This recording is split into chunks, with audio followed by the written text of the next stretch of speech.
Dennis Prager here. Thanks for listening to the Daily Dennis Prager Podcast. To hear the entire 3 hours of my radio show, commercial-free, every single day, become a member of Pragertopia. You'll also get access to 15 years' worth of archives, as well as the daily show prep. Subscribe at Pragertopia.com. Hi, everybody. Dennis Prager here. Sean, what are you? My technical director? Is that your title? Oh, give me a break. Technical director. What the hell does that even mean? My engineer. Well, what does that even mean? Engineer.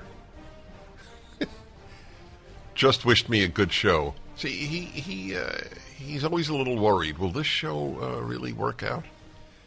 Good to be with you, everybody. It's the day after the third volume of my Bible commentary is out. From a very early age, I have wanted to bring these 5 books to the world. I am living my childhood dream in so many arenas, and I thank God or fate. I don't know how much God intervenes in any given life. I just don't know. So that's why I say God or fate or luck. And whatever is responsible, this has been my mission, to explain to people the calamity of secularism.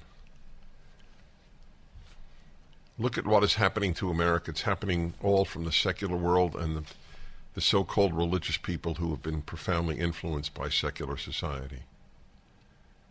The most obvious, this is the make or break, the treatment of children in children's hospitals by asinine doctors who have lost their moral balance.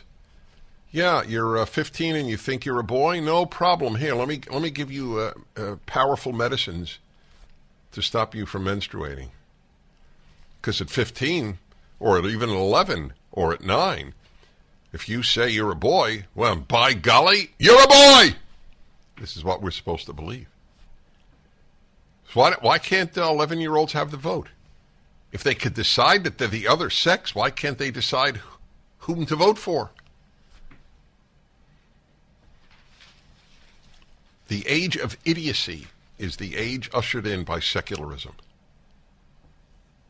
Please understand that. Name a secular institution with wisdom. You cannot. The stupidest institutions of our society, the most vile in terms of ideas, are the universities, and they are the most secular institutions we have. The arrogance of people to think that the basic text of Western civilization can be ignored and you'll still end up having a good Western civilization. It's arrogant stupidity. It's not just stupidity, it's arrogant stupidity. I don't need any wisdom from the Bible. I am the source of my own wisdom. Whoa. And then you come up with men give birth. When you become the source of your own wisdom, you come up with men give birth, America systemically racist, defund police, make it a misdemeanor to steal up to $950 every time you steal. This is the stuff you come up with when you make up your own wisdom. Okay? That's why this is so important to me. By the way, I can't believe I didn't know this, but I didn't know this when I wrote my commentary on Deuteronomy, the 5th of the 5 books.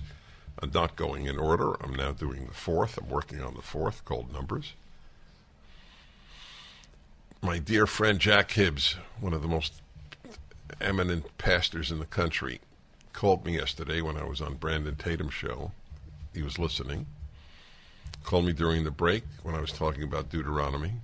Said, just want you to know, Dennis, that's the book Jesus most cites. How's that? Jesus and the founders. Give you an idea of how important the book is. The founders of the United States cited Deuteronomy more than any other religious or secular work. Montesquieu, the French Enlightenment thinker, was number 2. I'll tell you, if you can spell Montesquieu and Deuteronomy, you are darn impressive. That's up there with spelling Albuquerque correctly. Can you do that?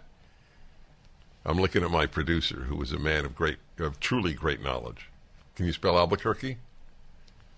Give it a try. No? He's not giving. No. He. The reason he shook his head is, A, he doesn't play my games. Sean does. I have somebody here who responds to the inanities that I come out with. That's it takes a somewhat fertile mind to come up with the question: how many Americans can spell Deuteronomy, Montesquieu, and Albuquerque?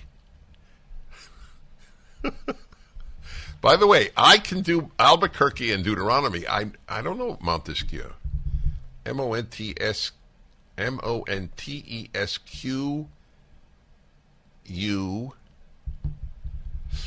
don't know what is. I guess E. Check it out, Sean, will you? Check it out. So that's why this is the passion of my life, to get these ideas out. While the good Lord gives me time on this earth, which he certainly seems to, or fate again. I don't know if it's God or whatever it is. In the next 2 weeks, I'll be in 8 cities. Big tour around the country with my Salem co-hosts from city to city to speak on the forthcoming elections. That was an interesting question in my earphones. Dennis, do you know how hard it is to look up something you can't spell? That's a good one. Oh, wait, Montes. Did I say that? Quie? IEU? Oh, I really screwed it up. All right, so how many Americans can do Montesquieu, Albuquerque, and Deuteronomy? This is the passion. You see, we need an exit strategy. You have to fight the left, but you have to also give people the values that you stand for. By the way, my column this week is beginning a series explaining conservatism. Do you know why we're in the crisis we're in America? Half is because the left is so destructive and powerful. Half is because the traditional American didn't explain her values to their children. That's why. Christians did a lousy job of explaining the need for God and religion. Jews did a lousy job explaining the need for God and religion. And conservatives did a lousy job explaining conservatism. I'm not blaming them. If you don't know how, or you don't even know you need to, then you're not going to do it. That's my life's project, explaining American values and explaining Judeo-Christian values. That's my life in a nutshell. And that's why I beg you to read. It's not easy for me to say I beg. Anyway, it should be pretty obvious. You don't write Bible commentaries to make a fortune. But this is the project of my life. We have to get these things clear. Or we will lose the greatest experiment in liberty in human history. All right. How much time do we have before the break, Mr. McConnell?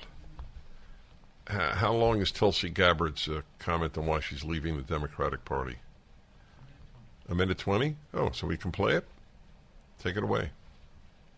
I can no longer remain in today's Democratic Party that's under the complete control of an elitist cabal of warmongers who are driven by cowardly wokeness, who divide us by racializing every issue and stoking anti-white racism, who actively work to undermine our God-given freedoms that are enshrined in our Constitution, who are hostile to people of faith and spirituality, who demonize the police but protect criminals at the expense of law-abiding Americans, who believe in open borders, who weaponize the national security state to go after their political opponents, and above all, who are dragging us ever closer to nuclear war.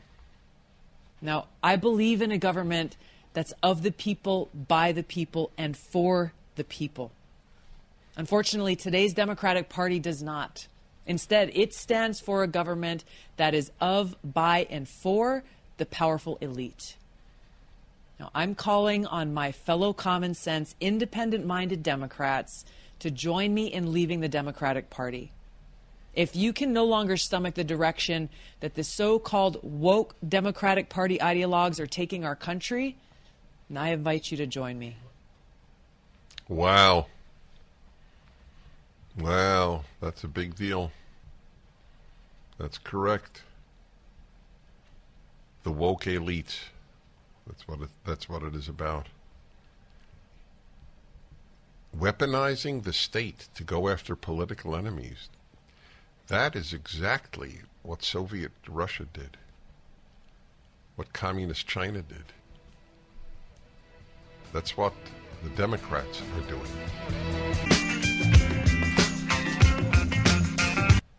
California to doctors, agree with us or shut up.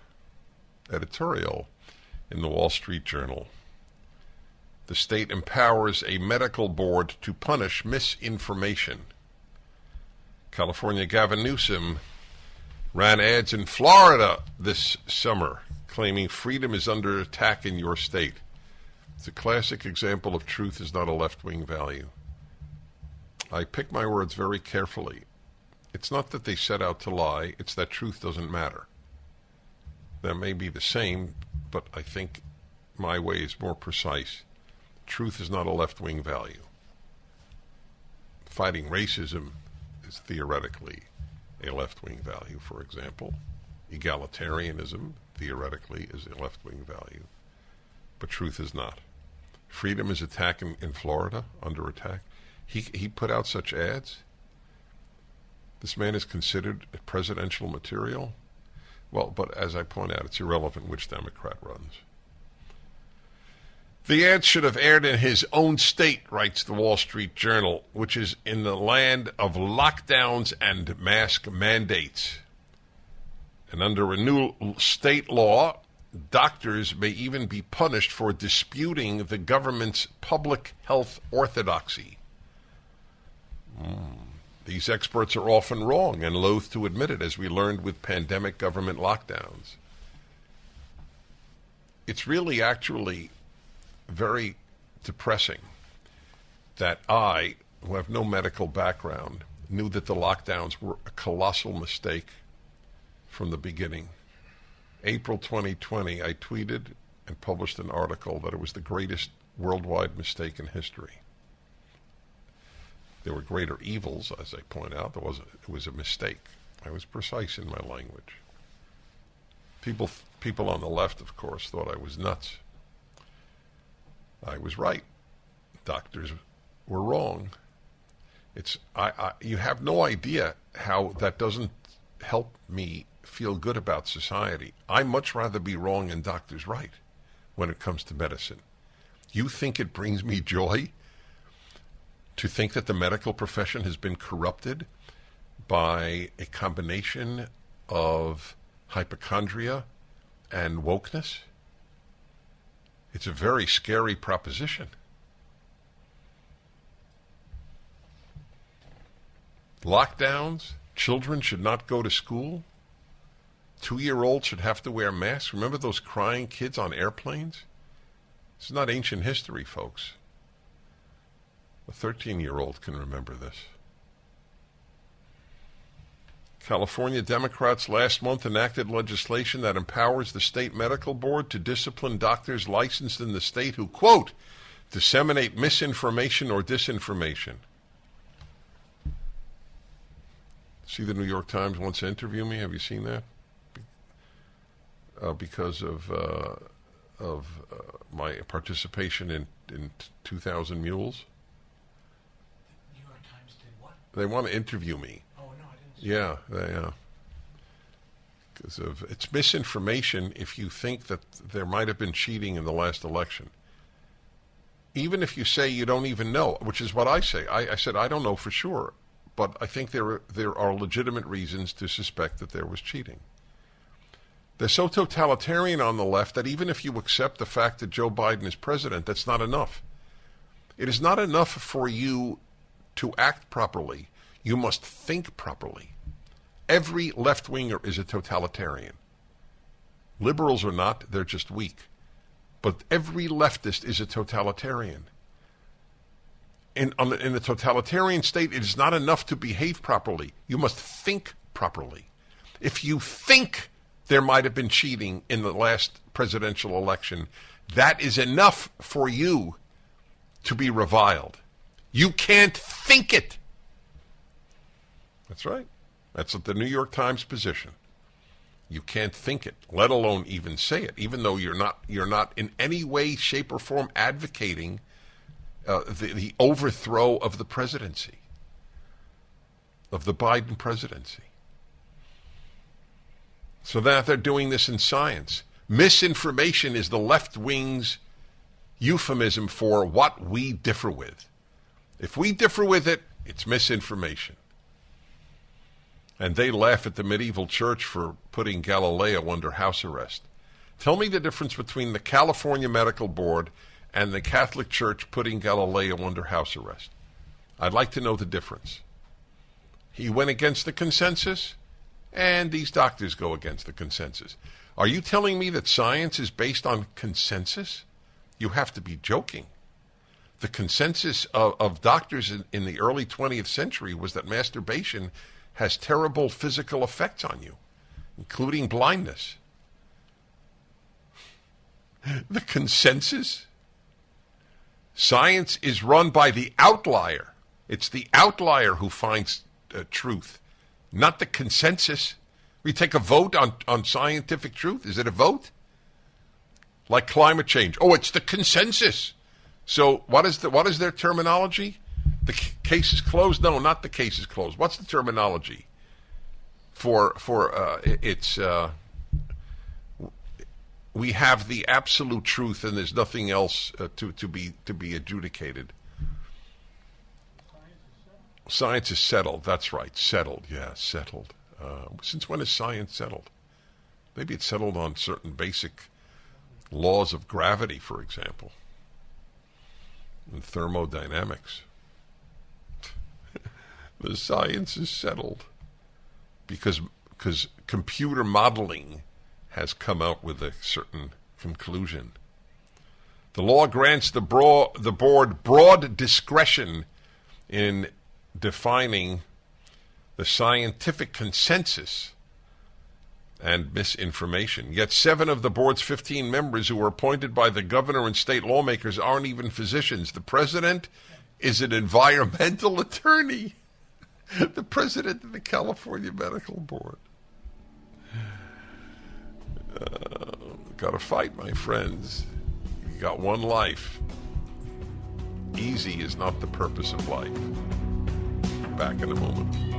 Hi, Dennis Prager here with some information on a new product that's quite fascinating for staying healthy, Cofix RX. Everybody's been in the situation. The person next to you is sniffling or even coughing. Wouldn't it be great if you had a way to minimize airborne viral threats? To reduce your chance of getting hurt, you wear a safety belt when you're driving, and to limit sun damage, you wear sunscreen on the beach. Cofix is just like that. Cofix is a Providone iodine-based antiviral nasal spray that helps keep you protected from airborne viruses. With Cofix RX nasal spray, you'll target colds, flus, and other viruses right where they breed, in your nasal cavity. Cofix RX should be in everyone's pocket, purse, or medicine cabinet. Visit CofixRx, that's COFIXRX.com, for a doctor, pharmacy, or health food retailer near you, or use the coupon code Prager for 20% off at CofixRx.com. Hi, everybody. Dennis Prager here. So what is your position, or what are your relatives who are left of you, if you are on the right, what is their position on a 5-year-old who says that he or she is not a he or she, but is the other, or is neither, is non-binary? It's a term actually 5-year-olds now are taught. So what is your position on their getting affirmation from the medical community? That's the term they use. 5 years old. And should the parents be required to say yes? Ami Horowitz, who does these extraordinarily important videos, And every time he comes out with one, I have him on the show. You are in California now. You live in New York, but you're here now, Ami Horowitz. You can see it at PragerU, correct? Yeah. And what? And YouTube. And YouTube. Ami Horowitz, you went to the University of California at Los Angeles, UCLA. You stood in the middle of this campus, and what did you ask? First of all, it's a PragerU exclusive, I should point out. Good, thank you.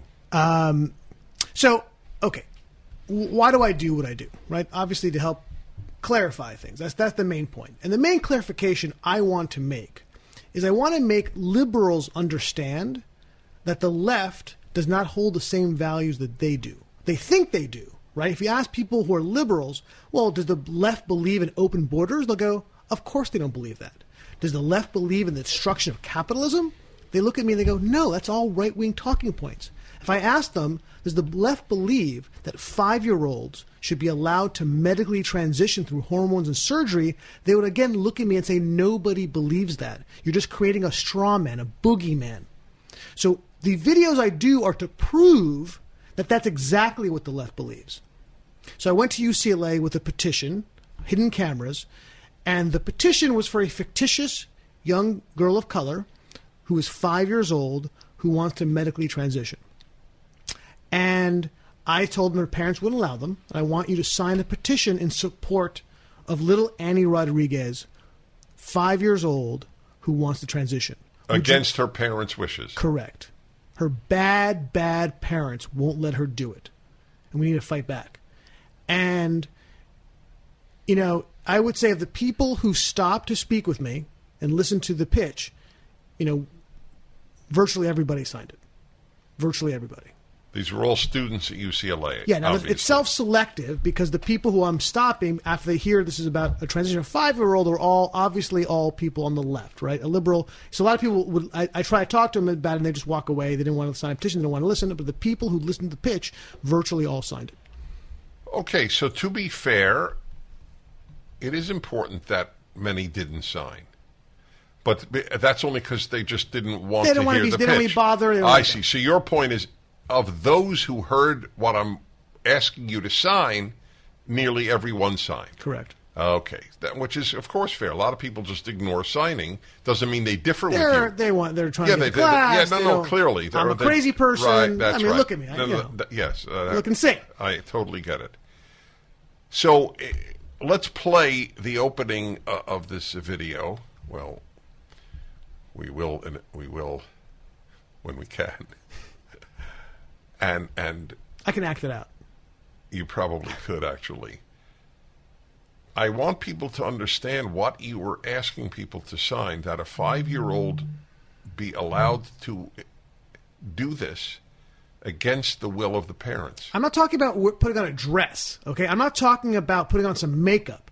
I specifically said she's going to go through hormone therapy and then surgery. And then, you know, when people were signing, I was so incredulous that I even said a couple times, did I mention that she's 5 years old? Oh, yeah, no. And they would go in and say, she knows who she is. She should have the right to make these kind of choices at that age. She knows exactly what she's doing at 5 years old. I'm not sure I wasn't throwing my feces around at 5 years old. I think I might have been doing that. There is another element here which sails by most people, and that is that not only does the left support this, but a big chunk of this is the undermining of parental authority. And that is the first thing every cult and every totalitarian movement does. They knock out parental authority. Because it's about the collective, right? A parent having authority, meaning they're allowed to have individual choices, which is what the left is against, right? The left is against individual choices, your ability to make your own decisions in life. The left is about we have to collectively make a decision, and we all have to get in line behind that decision. Watch the video at PragerU.com.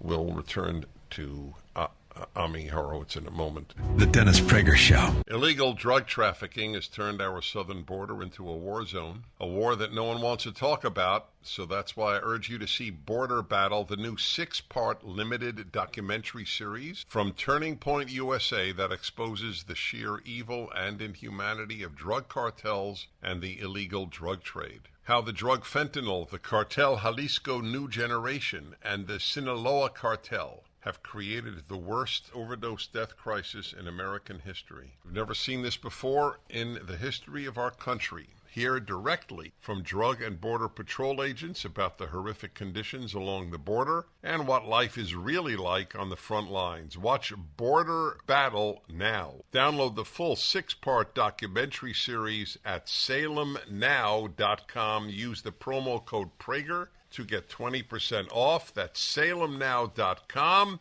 Don't forget to use the promo code Prager for 20% off. Dennis Prager here with Ami Horowitz, who makes these extremely significant videos. He went on the UCLA campus, and he had a petition on behalf of a 5-year-old, was a Hispanic name, right? The girl had Annie Rodriguez. Yeah. Sorry? Was it Annie Rodriguez. Andy? Annie Rodriguez. And would you support by signing this petition to enable her to start transitioning to a boy? She's 5, but her parents don't want it. Will you sign the petition to enable her to do it against her parents' wishes? Is that correct? So here, listen to a part of it. You can watch it at PragerU. How old is she? She's 5. She wants to do the transition now. Correct. As a 5-year-old. Okay. Great. Wow. Thank you very much. Good luck. Thank you very much. Okay, that's the opening. I'm Ami Horowitz, and the very young transitioning has gathered a lot of support from the left. But how young is too young? Let's find out. So you see the video. If you're watching the show, you're Little Annie Rodriguez is a 5-year-old girl of color, and she wants to transition, but her bad parents won't let her. Would you guys mind signing a support for her? Sure. Thank you. Little Annie Rodriguez is a 5-year-old girl of color, and she wants to transition, and her parents aren't letting her. And we're trying to petition support for her. Yeah, that's fine. Thank you. At 5, she has a right to be who she wants to be, correct? I agree. And I think she knows what she is. Right. I think she's fully developed enough to realize that. Her parents think that she can't make that kind of decision, and we think she can. And I think she's ready to make a decision like that. Okay. Thank you. If you're coming up to people during a pandemic, I think you should at least be wearing a mask. But for little Annie Rodriguez. Wait, hold on. That was a highlight. If you're coming, this was done in April. It could be April, sometime. All right, but this is 2022. Yeah. If you're coming to people, this is outdoors. And this girl says, if you're coming to people in the middle of a pandemic, you should be wearing a mask. Mm-hmm. Wow. In fact, it's interesting because she's in a dilemma. What value is more important to her? Annie Rodriguez or a mask? That's a tough one. You're right. I'm surprised she chose the mask. To be that's honest, like the gay community or the not community, the gay activist leadership. They have to choose between hatred of Israel, which treats gays totally well. And by the way, did you see the Palestinian story of the gay guy who was beheaded? Was beheaded. Beheaded. Yeah. Just happened. Correct. I think a 25-year-old guy. Correct. But they're pro-Palestinian. It's by the way, good call back to my last video. Oh God, that's right. Wow, that was really powerful. Tell everybody. I think they should know. Where can they watch that? PragerU, baby. I heard of it. Yeah, it's a nice little website. They're doing this little engine that could doing pretty well. So go ahead. In a nutshell, tell about that video. So, like you said, there is there's this weird thing in the gay community, not just the leadership, the community, where overwhelmingly the support for the Palestinians over Israel, they've chosen the Palestinians over Israel, despite the fact that Israel has supported the gay community. In fact, it's one of the most open places for gay people in the world. Versus the Palestinians, where it's not just not open, they kill you, as was shown just recently when a gay man who was, by the way, given asylum in Israel, who made the mistake to go back to the West Bank, was beheaded. Not just killed, beheaded. And I showed in this video how the Palestinians were advocating rape and killing and torture of gay people. Mm-hmm. And then we showed the video to gay people on the streets of San Francisco who professed earlier in the video to me how they support the Palestinians, and you could see their heads. You see the gears. You can see the gears turning as they're watching the video. The facial expressions. They all, to a man, changed their position after watching this video, saying, "You know what? I didn't realize this. I didn't understand this. I support Israel over the Palestinians." They all, every single one, changed their minds. This is an example of something that I have said for years. They don't know what we know. Leftists don't know what we know. They don't know how gays are treated among Palestinians, or among many Muslims, to be honest, in Islamist societies. It's not genetic or predisposition in for them. Iran as well. I'm sorry? It's not like they're genetically made up to be liberal. You're not genetically made up to be anything. That of course. But they don't know this. So now that those gays in San Francisco that you have on your video found out, they all changed their pro-Palestinian to pro-Israel. Correct. Maybe it's a more decent society, which of course it is. Which shows you the power of what you and I do. Because it wasn't like we sat down a symposium for 3 days, or I walked them through the process. They watched a 13-minute video. They looked at a 13-minute video. It changed their worldview, which is essentially what we did. And I can't tell you how many times. By the way, I do focus groups every year where I bring in college students and they watch. They fill out a form before they see my videos. They watch some videos and they fill out a form when they finish. And between 50 and 75%, depending on the video, will change their position based on a 3, 4, 5 minute, 10-minute video. So what we do has incredible impact. Right. That's why I say the opposition to conservative speakers on campuses makes perfect sense. They have them for 4 years, and they're afraid of 90 minutes of a conservative speaker. Yeah, exactly. And they're right to. They're entirely right to fear it. Because it's all drivel. It's a big balloon with nothing inside leftism. Nothing intellectual inside. Nothing moral inside. So you can expose that in 90 minutes or even in 5 minutes.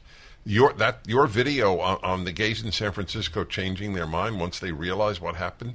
So how we got onto that was the dichotomy here, or the dilemma for this girl between you're not wearing a mask and signing the petition for the 5-year-old girl who wants to transition to a boy and her parents are opposed to it, and signing the petition against the parents. It's so every single person who heard the whole petition signed Not it. everyone, but the vast majority.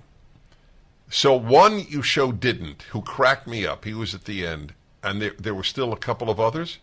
There were a couple of others, but only one, not a single, except for him, not a single person looked at me and said... All right, watch the video, folks, at PragerU.com. History repeats itself, and we're seeing that play out with inflation. When Jimmy Carter took office in the late 70s, gold sold for $140 an ounce. By 1980, the price of gold topped out at $870 an ounce. If today's market performs like it did when Carter was in office, the price of gold could skyrocket from $1,800 an ounce to $9,300 an ounce. This is Dennis Prager for AmFed Coin and Bullion. Don't miss out on a great opportunity to purchase precious metals while the prices are still stable. If history repeats itself, we'll see a run on gold, silver, and platinum that will certainly drive up prices. Be smart and buy now, as I am. At AmFed, you're dealing with specialists who provide you with personalized attention, honest information, and sound advice. You'll never be pressured into buying outrageously priced so-called collectible coins or anything that you don't need. Take advantage of today's prices. AmFed Coin and Bullion, 800-221-7694. AmericanFederal.com, AmericanFederal.com. Hi, everybody. Dennis Prager with the Male-Female Hour, second hour of my show every Wednesday. That's why I picked Wednesday, because it has the word wed in it. We have been doing this for at least 15 years. I think it's the most honest talk about men and women, of which I am aware at any rate in the media. The reason I could be honest is A, I don't shy away from any subject, including sexual subjects. And B, I'm not a man fan or a woman fan. I am a good person fan. And the good Lord seems to have distributed jerks equally between both sexes. That's the way it works. Unfortunately, they don't always marry each other. Sometimes they marry non-jerks. But that is a different subject. So I got a very good one today for you, and it will depend upon your calling in and responding, which I do periodically. Sometimes I offer my own ideas and you respond, and sometimes, well, I will offer my own ideas on this one, actually, but I really want to know as well what you think. It's a very simple question. Should you reveal your past to your future spouse? That's it. 1-8-PRAGER 776 877-243-7776. And I don't only mean sexual past, though that's the most obvious. And a lot of people think that they should not open up about that to their future spouse. I am not sympathetic to that view. I think that you should say everything about yourself to your spouse and your future spouse. Whatever you hide is a creator of greater distance between the two of you. It's just a fact. Also, if you hide something from your past, it means that you are afraid of that person's reaction. Right? There can't be any other possible reason.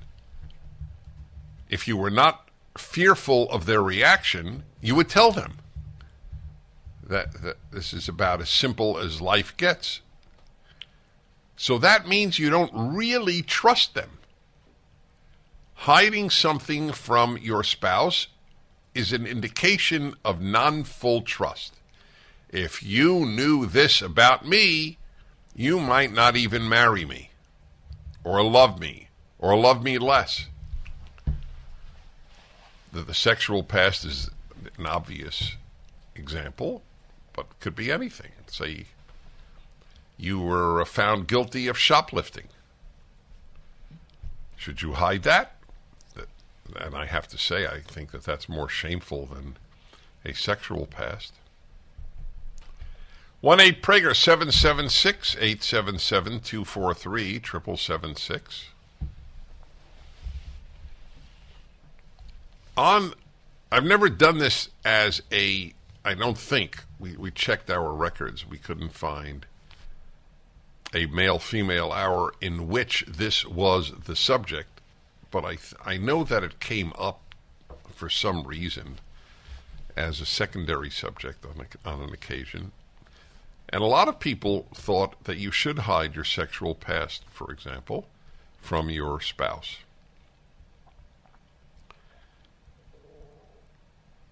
As a spouse, I don't understand that at all. I'm not being hyperbolic here. When I say I don't understand, I don't understand. It's not a euphemism for I don't agree. I don't understand. Is it that important to you to believe that you're marrying a virgin? Is that the issue? And if you found out that you were not marrying a virgin, you would not marry? Well, I don't happen to agree with that outlook. Or anything of your past. If you can't tell everything about your life to your spouse, clearly you're not going to tell it to anybody. And walking around with secrets is a burden and is something that blocks true closeness with another human being. That is my take. All right, I'm going to go to your calls here, and we'll begin in Eau Claire, Wisconsin, with Jake, the famous Jake of Eau Claire. Hello. Yes, Jake of the French Clearwater City. Yes. That's right, Clearwater, Wisconsin. Yes. And thank you, Dennis. I really appreciate your show. I've been listening for a long time, first-time caller. Thank you. I will say, you're very welcome. I like your comment about the, a-holes or jerks being distributed, throughout all the two genders. Right. I like that. That makes Good. perfect sense. Good. And I used to be in law enforcement for many, many years. So, if anybody, right, should believe in the truth, it should be those that are honorably doing that job. And I did it honorably for a long time, and I believe in integrity and the truth from my military days as well.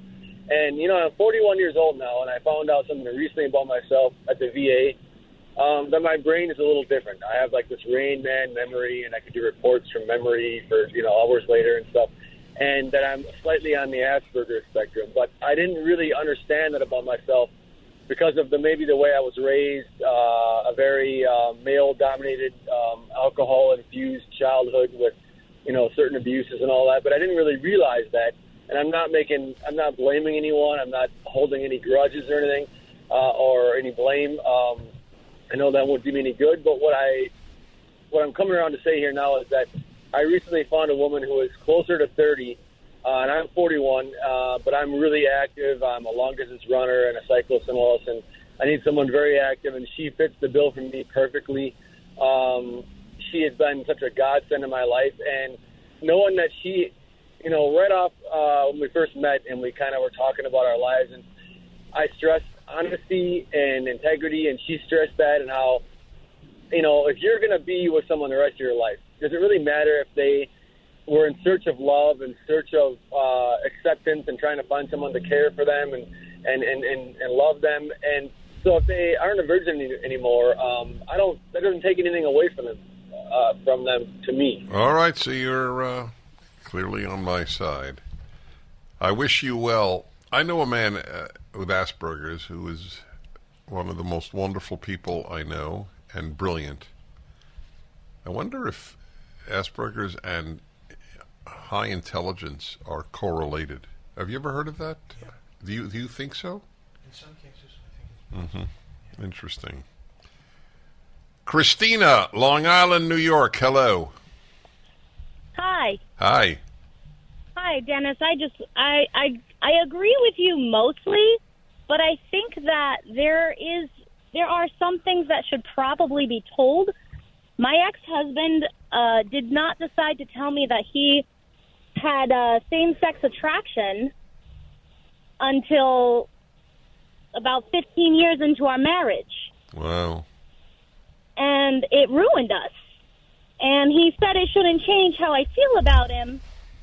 Did he act on it? I mean, it did. Wait, did he act out on it?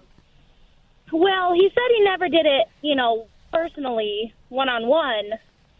But, I mean, there was all the internet stuff and the cell phone stuff. It was just...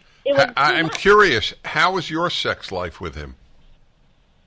Well, it became nothing. It went to zero, which led to us divorcing because I had no more desire once I knew that was, what he wanted. Stay on with me. This is a fascinating, truly sad that it ended that way. I want to ask you some more questions. Male-female hour, Dennis Prager Show. Most of us know that being online means that everything we do is under constant surveillance, whether it's big tech companies creating detailed profiles of our personal lives or government agencies scanning our emails even when we haven't done anything wrong. Our privacy has never been more at risk. How can we make sure our personal information stays private? The first thing is to switch to a secure email service such as StartMail, which keeps emails safe. Every email can be encrypted or protected with a password, which means no one can read, scan, or sell your private information without your consent. When you delete an email, it's gone forever. Another thing I like about StartMail is that you can generate unlimited disposable email addresses, so I never have to give out my real email anymore. Switching to StartMail is simple. Your emails and contacts are transferred in a few clicks. Sign up with StartMail today and you'll get 50% off your first year. Go to startmail.com/Prager. Hello, my friends. I'm Dennis Prager. Male-female hour, second hour Wednesdays. Should you reveal your past, whatever we're talking about, your whole past to your prospective spouse? This is such an interesting and of course somewhat sad call. And I'd like to talk more with Christina on Long Island in New York. 15 years into your marriage, your husband told you that he's attracted to men? Well, he didn't really tell me. I had to find out. I kind of knew something wasn't right from kind of the beginning, but like he never actually came out and said it until I confronted him with it. Yeah. And that was after 15 years?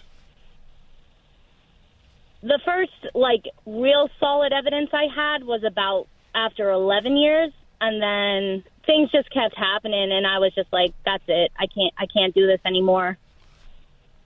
Was he sad about this whole thing? Oh, yeah. I mean, he cried, and he begged me to stay, and, he was like, oh, I that's not what I want you. Do you believe that? I was like, I mean, part of me wanted to believe it, but the other part of me, there was just too much, showing me that, if all guards were down, that wasn't the fact of the matter. I think he wanted part of it. He wanted to be married. He wanted to keep, the family together. He wanted the good reputation and the good, how he looks. But, his innate desires were not for women. His innate desires were for men, and he tried to fight it. God bless him, he tried to fight it, but it just didn't work out very well. Until the 11th year, was your lovemaking normal? Define normal. Did you feel that he was responding sexually, erotically to you when you were together, and was it semi-frequent? So he didn't have a problem performing, but it was never super passionate, and it was never frequent. I'll say that. We would go months without any initiation. And it got to the point where I was like, all right, well, let me just see how long it takes him to want to do anything. And then it would go forever. It would feel like forever. Mm-hmm. And you were young. Oh yeah. I mean, yeah, I was prime time. Here we go. But right. You have children? We had one together. Yes. Is he now living with a man? No, he's alone. So am I. I think we did a lot of damage to each other. In the divorce? Well, I think there was, we tried to patch things up, but during counseling and in those 4 years between the 11th and our final divorce, it was just pain after pain, and he said things and I said things, and I don't know. I want to say that maybe one day we'll be able to get with people that could appreciate each other, but I don't know if I ever want to even try anymore. Because how do you trust anyone after, you get married to someone you thought you knew? I don't know. It's just thrown everything. So all right. So you called, responding to my question, should you tell everything about your past to your future spouse? as apparently vehemently pro that position. He should have told you, I like men. Right. That's why you called. Well, my heart breaks for both of you, actually, because that is his nature, but he wanted to live a heterosexual family life. Is that a fair statement? Absolutely. Yeah, so my heart breaks for both of you. Why have you not remarried?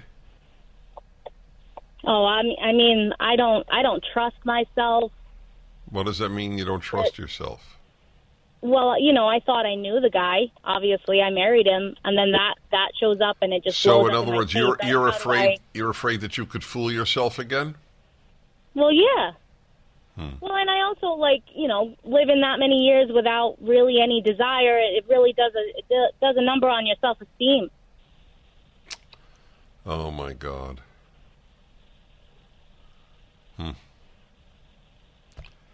Well, I want you to know I really feel for you. I feel for him too. Yeah, you really lived it's one of those you lived the things. tragedy. How is your child doing?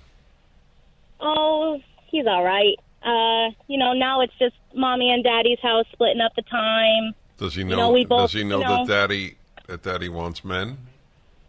No, I can't say that. I won't ever be the one to say that. And He's got to come out and say that to himself. And he hasn't. And he I hasn't was told. He hasn't told his son.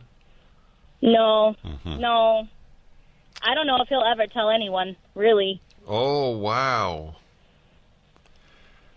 Well, I thank you for calling me, and I only wish you well. This is a good example of tragedy. Some bad things are caused by malice and evil, and some bad things are caused because they're just tragic. This falls in the latter category, hence the Greek tragedies. Back in a moment. The Dennis Prager Show. Hello, my friends. Dennis Prager here. Just a note, if you missed the male-female hour, you missed one of the most intense hours of radio I have had. Oh, to learn of the human condition, which brings me actually to the subject. As I said to you earlier in the show, having 40 years of talk radio has meant that I have spoken with, not to, but with more people than probably any living human being. And I raise every subject, not just the items in the news, like the last hour. So I have learned an immense amount about people through this, and it's been incredibly useful.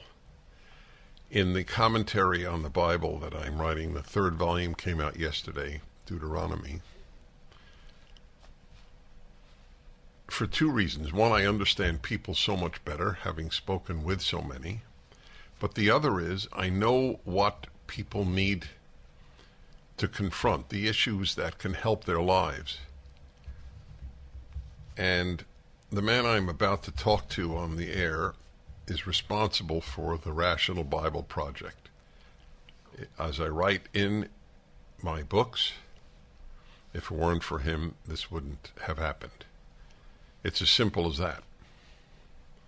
I owe him a tremendous amount because of he if this were a movie, he would be the producer. That's the way I would put it. His name is Joel Alperson. His contribution has been so immense and continues to be that it's called the Alperson edition on the book spine and cover. We met, he can tell you that, I think 30 years ago, and the rest is history, as it were. So, Joel Alperson, how does it feel to have Volume 3 of the 5 volumes out? It feels like one of the large stones of the pyramid were just put in place. I did not know what you would say. I didn't predict that one. You're the one who writes them. But I have to say, in a supportive role, it's quite an effort getting each one of these volumes completed. And, you know, just like I assume when the Egyptians saw a big stone of the pyramid in place, there must have been a huge feeling of gratification. Uh-huh. That's pretty much how I feel about these. That's a very good analogy. So the pyramid will be the 5 volumes. That is correct. I get it. That is correct. So, first of all, we met 40 years ago. In fact, wow. We met the month after you started broadcasting. Oh, is that interesting? You know, by the way, folks, Joel Alperson lives in Omaha. He was raised and born there. He has lived his whole life in Omaha. He now has a family, a wife, and 4 children, which is its own story, which, by the way, we broadcast your story about your 4 children, one of the most interesting stories anybody could want to hear. And did you know, if you were listening to my show today, because sometimes you hear it afterwards on Pragertopia, will you have learned this? So you know that I learned sadly after I had already completed Deuteronomy, that this was the most cited book by the founders of the United States. So that you know. Right.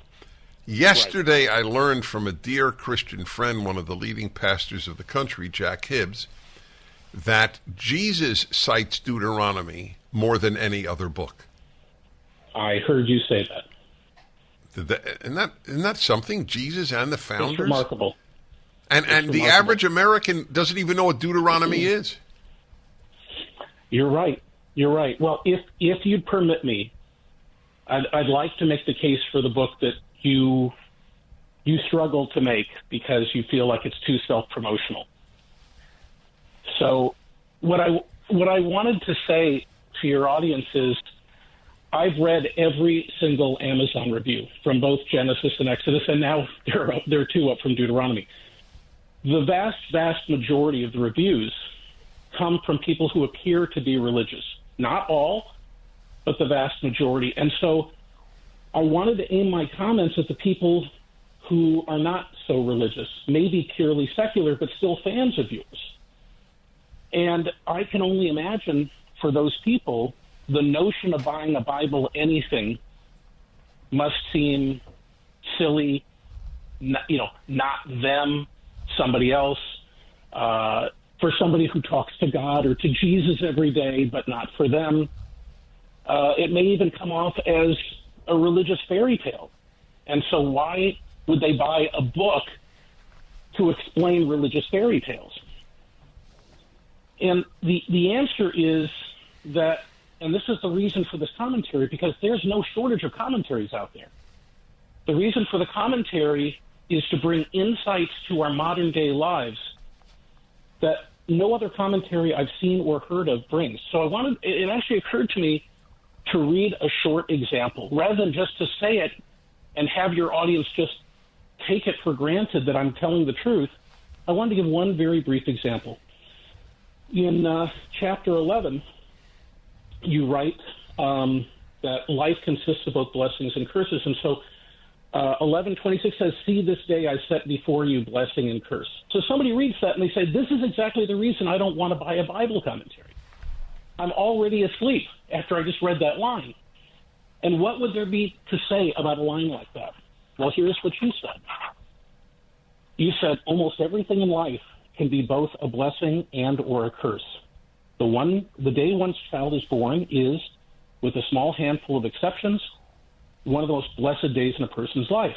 Over time, however, some children can be more a curse than a blessing to a parent, and more frequently they are both, hopefully with the blessings predominating.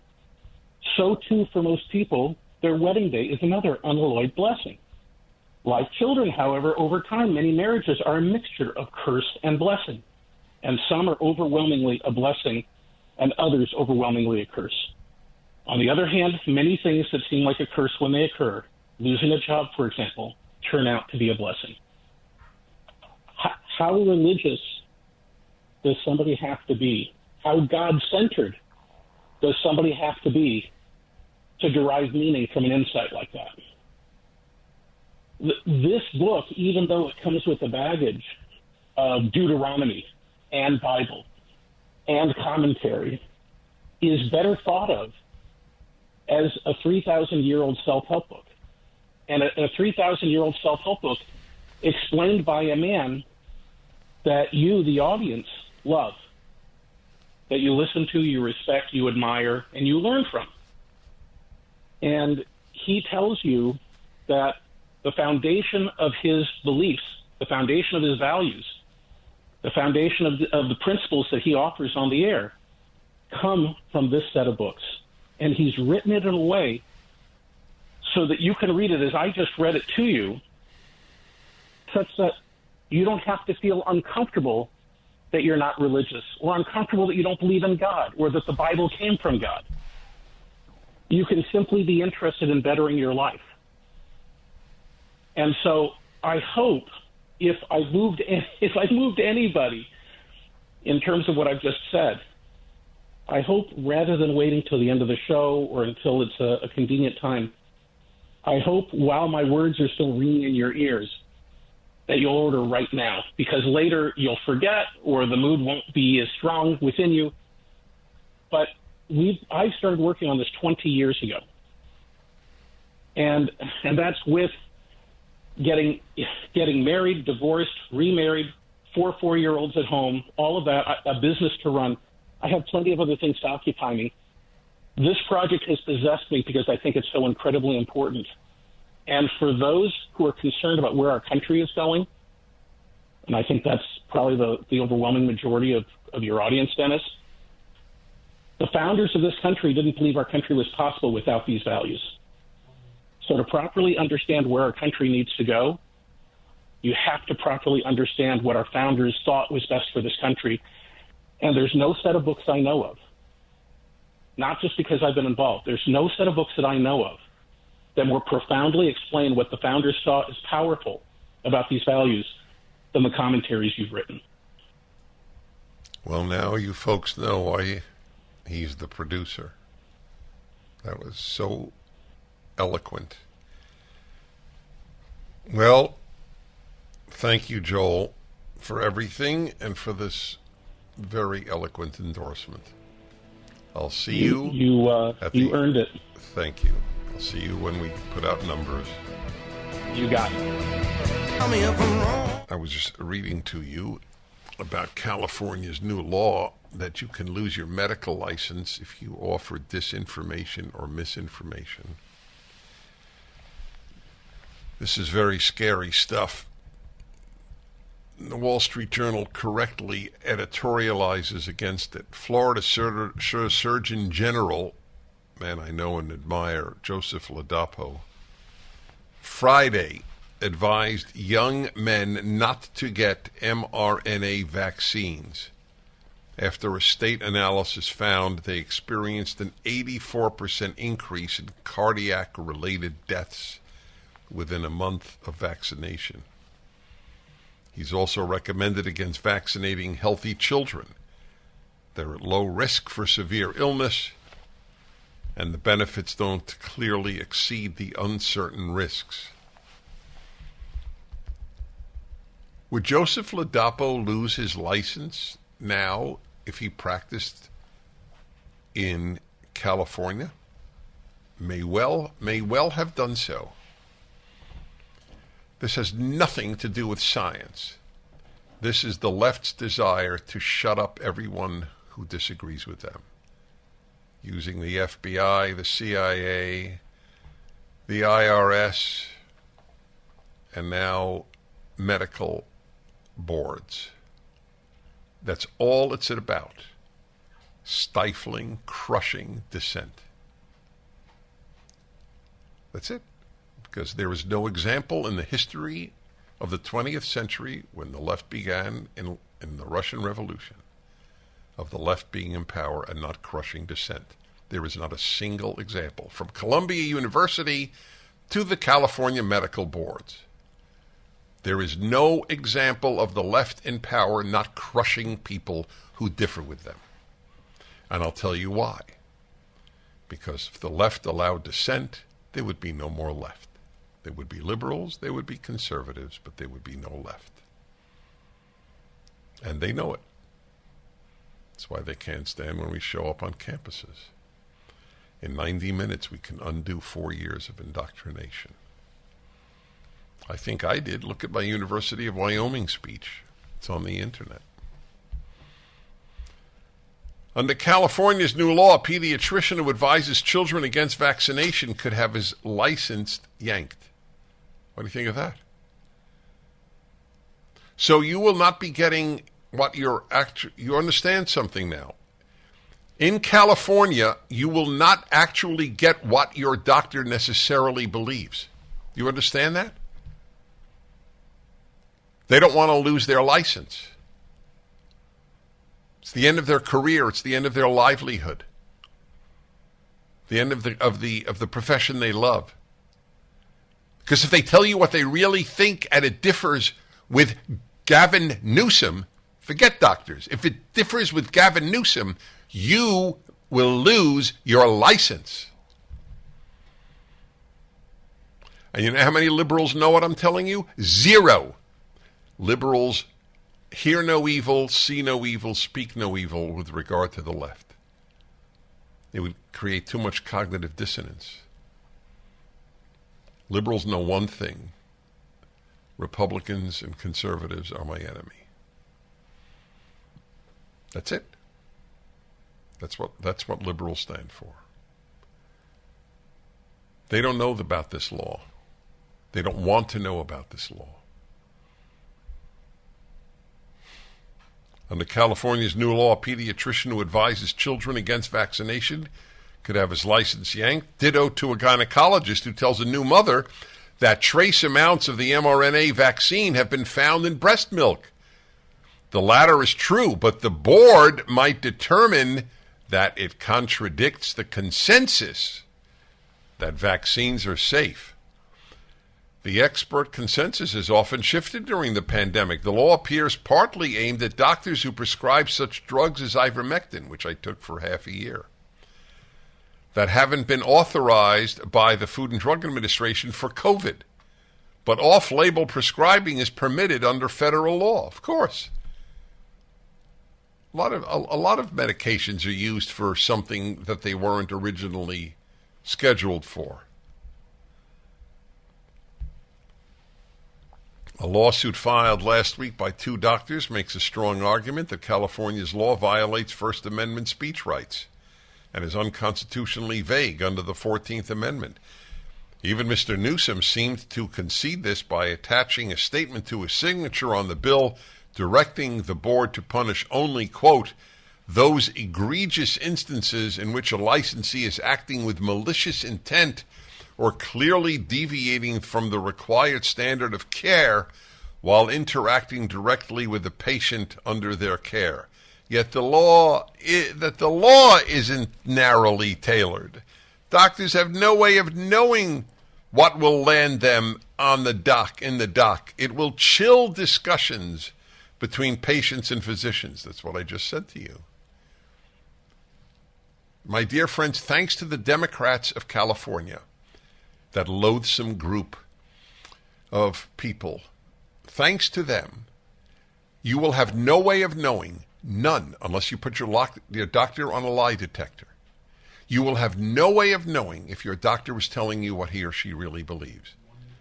Please understand that. What I just said, I swear, is true.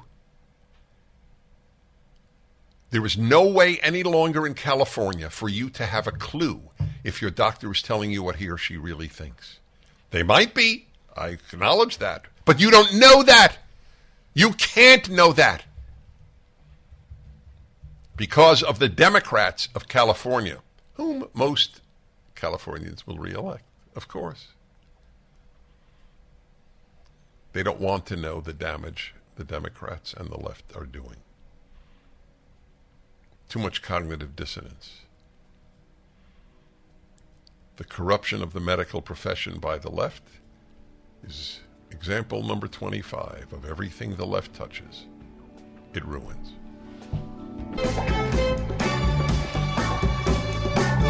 My friends, there are a handful of fantastic organizations in this country. ADF, Alliance Defending Freedom, is one of them.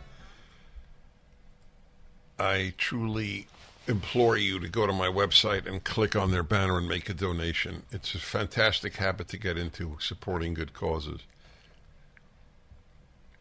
I have the senior counsel, Jeremy Tedesco, of the Alliance Defending Freedom. They take these court cases and they go to the Supreme Court frequently to battle for liberty, often religious liberty, but all liberty, on the Supreme Court level. Jeremy Tedesco, thank you for being with me on the show. You have just, that is your organization, have just come out with, I'm reading here, ADF rates 50 companies on the Fortune 1000 list on commitment to free speech and religious freedom. Is that correct? That is correct, Dennis. We put that out in May of this year. Very excited about it. Okay, explain what you did. Well, yeah, I can explain what we did, but then I want to explain why we did it. So what we did was we rated 50 Fortune 1000 companies. We're going to build on this year over year. It's an annual index on their respect for free speech and religious freedom. We came up with a 42-question scoring rubric that we think is a pretty objective and comprehensive assessment of whether these corporations respect these kind of fundamental architectural aspects of a free society, those being free speech and religious freedom, and then scored them. So the point of the index is to try to encourage these corporations, kind of shed some light on the problem. We all know there's a problem, but what is the actual source of the problem? With the censorship and the religious discrimination and the anti-free speech nature of what we're seeing from big business. And then how do we fix it? So there's both the diagnosis and then there's the cure, because we have a whole bunch of resources, model policies, guidelines, toolkits that businesses can also look to assess the way they're impacting free speech and religious freedom, and make some positive changes inside their businesses. One thing I want to make sure you understand, too, and your listeners, is we looked at three aspects of business. We looked at workplace, we looked at market, and public square. And so we looked at the workplace section. How do you treat your employees? Do you respect the religious and viewpoint diversity represented within the broad swath of employees that you have? And then from a market perspective, we were looking at how to treat consumers and suppliers and vendors. And then public square, we were looking at what are their charitable giving policies and practices, and how are they engaging publicly when it comes to political advocacy, legal advocacy that could impact negatively or for good free speech and religious freedom. And looking at those three things through our 42-question matrix, we came up with a score for all these corporations. So I have a very dark question. If you were to make a list of big companies, Fortune 1000 companies, that doesn't suppress freedom, would you have any candidates? I think we would have a few, but I don't think they're going to be in the industries that we studied. So, our main concern, ADF, you were talking about, we go to the Supreme Court, we battle for free speech and religious freedom and life issues, parental rights at the U.S. Supreme Court, of course, throughout the country. But right now, one of the biggest threats coming at those particular, core values comes from private corporations. So yes. How do we solve that problem? And right. So We're going to get to the solution. I obviously want that. If there's no solution, we have to know that. And if there is, we have to know that. But I am truly curious. I'm putting you on the spot, but not to put you on the spot. I'm just genuinely interested. Can you name a big corporation that does not suppress liberty today? Well, I haven't found them yet, but I promise I will look, and I will report it out to you. Okay. All right. I think there are going to be some good ones. Right. You have to understand that our focus of the index was big tech and financial services to begin with. And as you know, those are the industries that the left-wing activists have really focused on with ESG and DE&I and just all the kind of progressive demands. And so they're the most entrenched industries. So but they're also the biggest threat to free speech and religious freedom. So we focused on those two industries primarily first. kind of the big tech and financial services. All right, so we'll hear who the biggest culprits are better. in a moment. Yeah. This is a painful interview. Please donate now. Go to the ADF banner on my website. I would like my show to raise the most funds for this group. It would mean a lot to me. Folks, it's very important to donate money to good causes. If you don't help the fighters, you're helping the bad guys. The ADF banner is at my website. Dennis Prager here. Thanks for listening to the Daily Dennis Prager Podcast. To hear the entire 3 hours of my radio show, commercial-free, every single day, become a member of Pragertopia. You'll also get access to 15 years' worth of archives, as well as the daily show prep. Subscribe at pragertopia.com.